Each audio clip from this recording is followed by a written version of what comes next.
I want to direct my comments to you, if I could. You work with some very important issues dealing with ethics.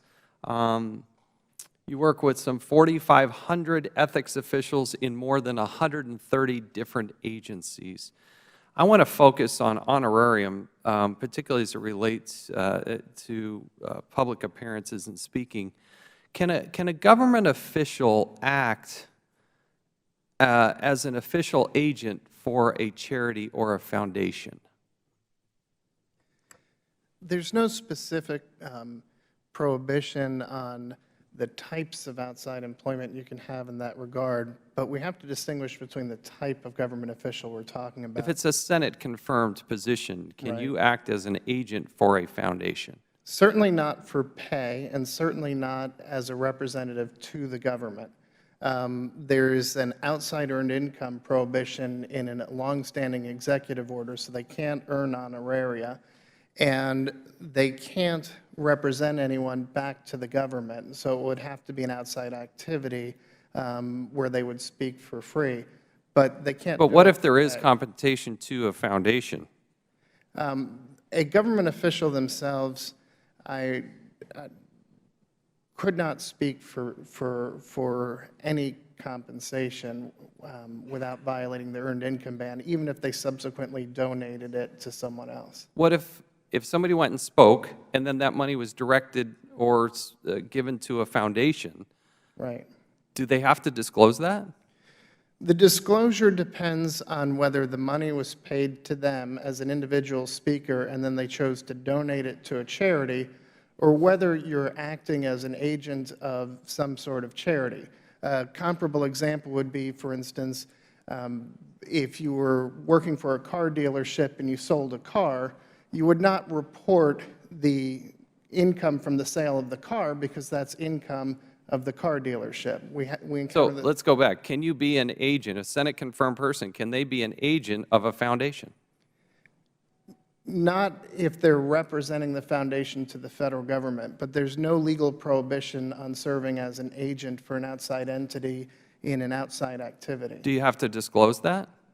Your role as an agent? Yeah. If you had a position with an outside entity, that would be disclosable on the form. So you have to disclose that.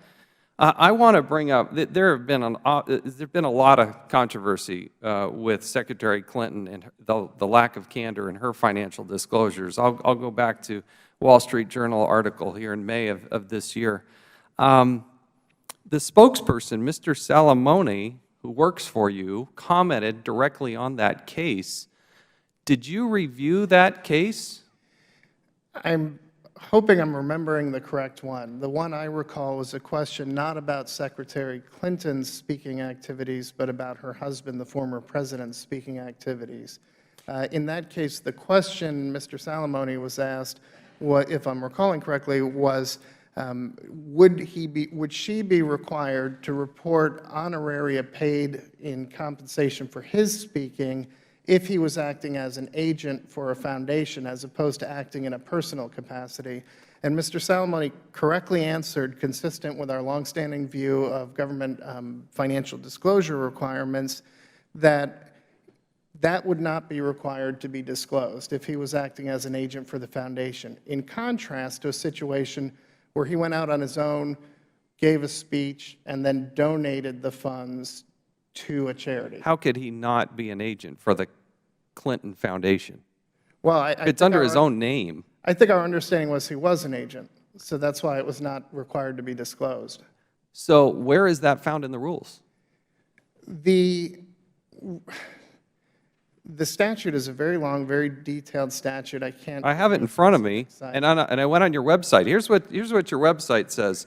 Do I report payments donated or directed to charity? Yes, you must report honoraria as usual. Right. And then as you look at the code, it goes on saying that filings are expected to, and I quote, the source date amount of honoraria from any source received during the preceding calendar year aggregating $200 or more in value effective January 1st, 1991, the source, date, amount of payments made to charitable organizations in lieu of honoraria, and the reporting individual shall simultaneously file with the applicant's supervising ethics office. Right. So that's interpreting Section 102A of the appendix to Title V under the Ethics in Government Act. Correct. That's a provision that applies to your own earnings if you go out and speak on behalf as your own individual, on your own behalf, earn it, and subsequently donate it. And we've been very consistent in requiring. But it's not even a close call as to whether it would be reportable if you're acting as an agent of a foundation. It's not even a close call. I can tell you unambiguously that's not reportable. Why isn't it reportable? I don't understand. Well, it's for the same reason as the car dealership example. Another example is we've had nominees. You know, I've handled nominee reports personally under both the Bush administration and the Obama administration. I've been doing this for a long time. We've had a lot of nominees over the years who have been attorneys. They have to file nominee incoming financial disclosure reports. So although while they're an appointee, they'd be covered by an outside earned income ban and there'd be no income or honoraria to report, nominees are the perfect comparison to a presidential candidate or an appointee who has a spouse doing outside speaking, as in this case, where they do have income to report. And so they'll report their earnings from the law firm, but they do not report each individual payment from each individual client. It's simply not required by the financial disclosure laws. Now, you have within your power to change those laws, but it's not even a close call. I'm not understanding where the rule or where you can point to in the law where you have this distinguished, Mr. Salamone said, quote, disclosure of speaking fees is not required when a public filer or the filer's spouse is acting as an agent of an organization and payment is made directly to that organization. Where is that found in the rule? 5 U.S.C. Appendix Section 102A. Okay, we may be looking at that differently than you are, but I would really love to have some details of that. Why wouldn't we have that disclosed? If you're trying to maintain the maximum amount of transparency, which you purport to do, it says the OGE makes sure that the nominees and presidential candidates have complied with extensive requirements for financial disclosure under the Ethics in Government Act. Mm-hmm. Have you investigated this situation with Secretary Clinton? So that's a two-part question. I'll answer the first question first. Why don't we pursue maximum disclosure of anything that could be potentially relevant or interesting to anyone? And it's simply because we're a nation of laws, and OGE is specifically regulated by an extremely detailed, highly prescriptive statute. Congress left us almost no discretion in terms of interpreting this statute. We apply it uniformly to everyone across the board. It's highly detailed. It's not the statute that I would have written, as evidenced by the fact that OGE has a confidential financial disclosure system where Congress left us the ability to write our own rules.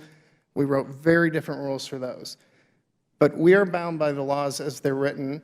This has been OGE's longstanding interpretation across the board, whether you're a car salesman, an attorney, a member of Congress, anybody coming into the executive branch, you disclose income paid to you that you earned yourself, acting in your own capacity, or you disclose income from an entity, but you don't disclose every payment to that entity. We've been absolutely uniform. It's not even a close call. So when you show up and give a speech, is that, I mean, that seems like a direct payment. There's a reason why the University of California, Los Angeles paid $250,000 to the Clinton Foundation. It's because Secretary Clinton showed up and gave a speech. I have no doubt that they paid that money because he gave a speech. She gave that speech. She gave a speech. I misunderstood. She did. As Secretary, she was Secretary of State. Okay. And that's why I'm curious, is she an agent for the foundation? Is she the Secretary of State? How do you determine what's what? Well, I can say for sure she did not have a position, but that does not preclude that she didn't have a position what? She did not hold a formal position with the foundation while she was in the government. But so she wasn't an agent. No, those are different questions. The question of whether somebody holds a formal position, vice president, president, right, secretary, it's very different from whether you're acting as an agent. So there's an entire. So was she an agent or not an agent? Well, we don't investigate their reports, so I can tell you if Wait, why don't you investigate their reports? Well, we don't have the authority. That's to not what you go- said in your testimony. Well, I believe Your it was. testimony said OGE makes sure that the nominees and presidential candidates have complied with the extensive requirements for financial disclosure under the Ethics in Government Act. That's exactly what we do. Well, how do you do that if you don't investigate it? We, as they're asserted at face value, and then using those facts, we determine whether they've complied with the requirements. The reason Congress made these reports public, How can you do that without investigating? You don't ask any questions. it's the same practice as the House Committee on Ethics when they review your financial disclosure report. They don't bring you in for an auditory standard of the Senate Ethics Committee, the House Ethics Committee, the Office of Congressional Ethics, the Ethics Office for the Judicial Do you Branch. do any investigations? In the 37 years that OGE has existed, it has not done a specific investigation. We haven't had to because we have a 14,000-member Inspector General community. We work extremely closely with them. We have been involved in investigations, though not leading them. We assist them in great detail in understanding these highly complex ethics laws, the conflicts of interest laws, the standards of conduct. We work closely with them. We also get calls frequently from prosecutors when they prosecute these cases. We work with them to help them understand it. We also conduct training for both of them.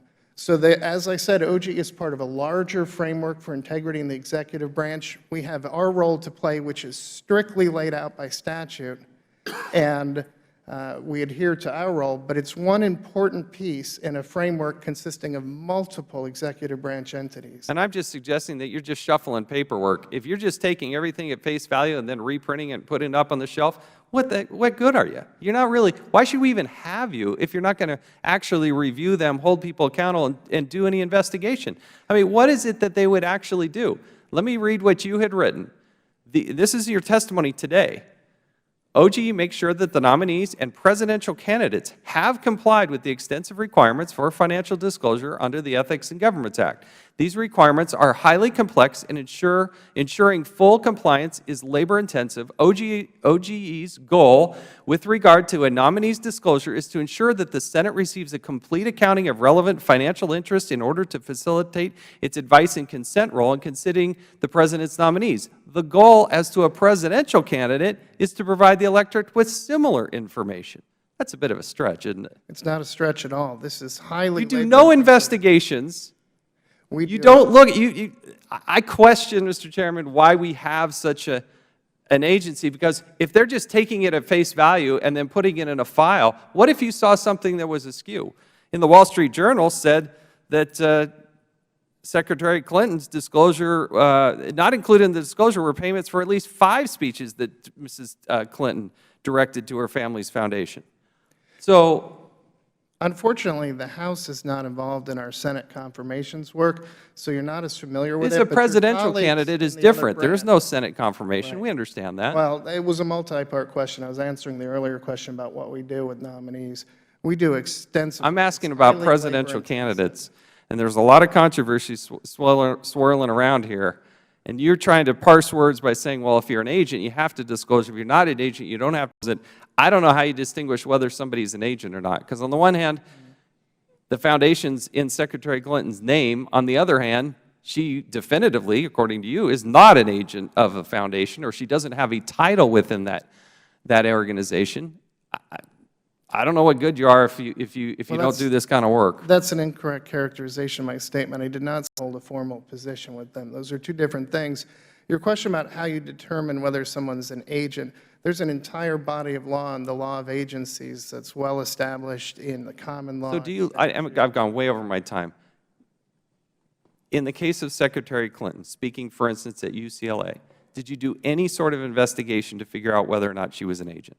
We did not investigate the factual circumstances that she reported. So, and the problem I have with it is you go out and comment as the authority, leading one to believe that, quote, disclosure of speaking fees is not required when a public, and that, to comment on a specific case when you have not investigated it, I think is wrong.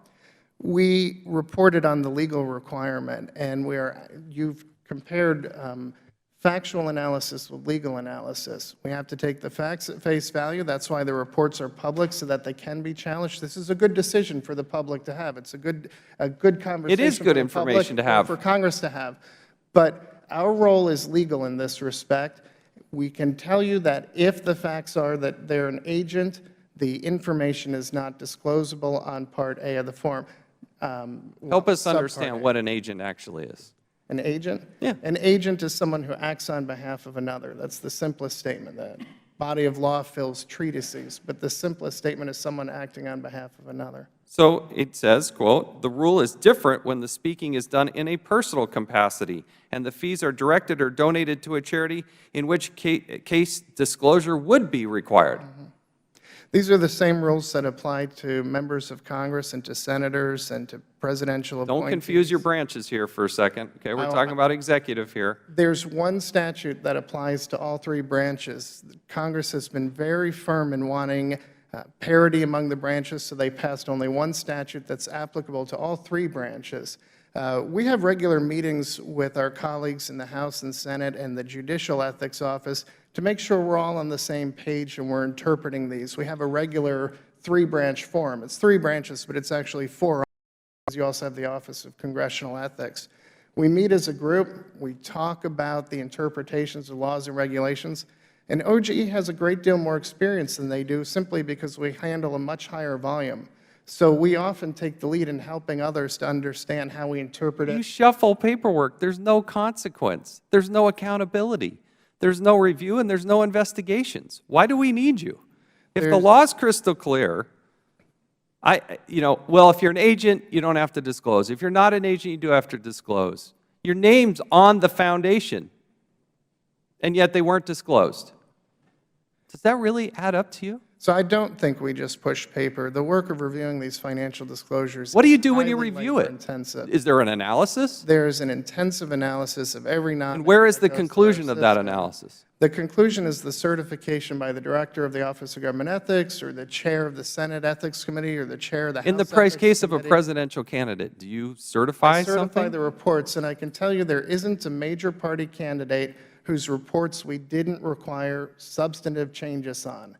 Our detailed analysis, we went back to every single Republican or Democrat who was running for Congress right now and made them make significant changes on their report. I'm talking about presidential bring them into- candidates. Talking about presidential That's what candidates. I'm You keep talking trying to get off. You said No. congressional candidates. But I'm sorry, if I said congressional, I I misspoke. think you just misspoke. I just think you misspoke. meant. I'm sorry, I apologize. I was talking presidential candidates.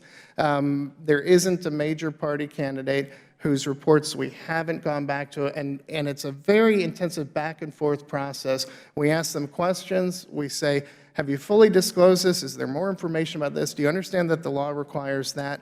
These are very detailed interactions. I don't think there's a presidential candidate out there right now who has great love for us because we've made them do so much work on their reports. And is all that information, if somebody submitted a FOIA, can they get all that information? You don't even have to submit a FOIA. They're on our webpage, and we had them annotate. We made the candidates themselves initial each change on the report. So every page that has changes, you can see the initials. You could see the reports as they were certified by the Federal Election Commission, which receives the reports. They do the first-line review. Their focus is mostly on getting the right people to file the right reports by the right deadline. Then they get them to us, and we get involved in the substantive work. We roll up our sleeves. We spend a lot of time. I'm sure these candidates are appreciative of the work we do, but I'm sure they also would have rather spent their money on something other than having to make all the changes we sent them back to do. But we felt we were obligated by the law to hold them accountable to meet the financial disclosure requirements. Now, if there are factual discrepancies, that's the reason they're publicly available, so that they can go through the rigorous scrutiny of the press, the American people, Congress. There are plenty of eyes looking at these reports, and some of them may have information that they can contradict the factual assertions. But we make sure they're legally compliant. I have lots more questions, but I will yield back. I thank the chairman. Let me go